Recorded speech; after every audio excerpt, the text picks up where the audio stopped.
वाणी मनुष्य को मिली सबसे अद्भुत भेंट।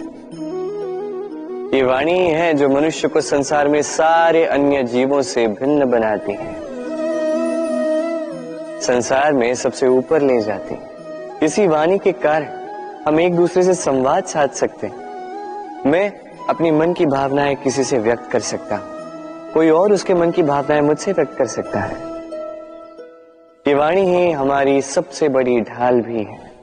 अब देखिए ना, आपने देखा होगा किसी की वाणी मीठी होती है तो लोग उससे प्रेम करते हैं, उसे अपना मित्र बनाते हैं।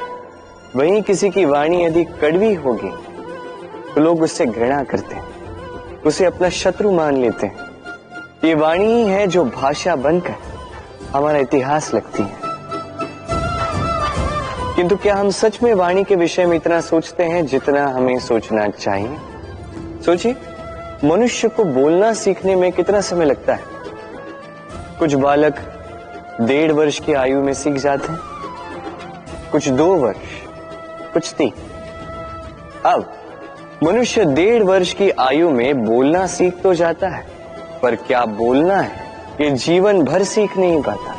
इस पे ध्यान केंद्रित कीजिए, समझने का प्रयास कीजिए कि बोलना क्या है। अपनी वाणी शुभ रखिए, अपनी वाणी मीठी रखिए और इसी मिठास के साथ मेरे साथ आकर कहिए, राधे राधे।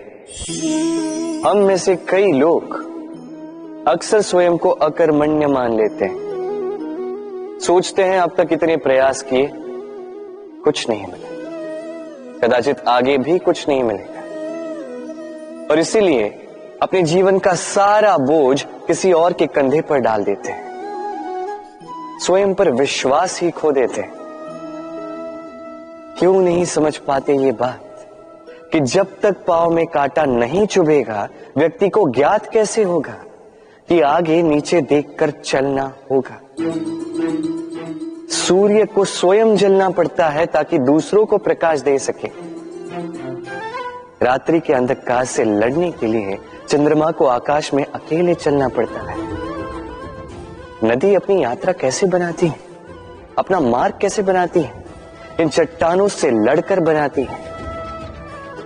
यदि आप स्वयं आपकी सहायता करने में सक्षम नहीं रहे तो निश्चित रूप से आपका यह जीवन व्यर्थ ही है। स्मरण रखिएगा, इस संसार में अपने जीवन का भार अपने ही कंधों पर उठाना पड़ता है।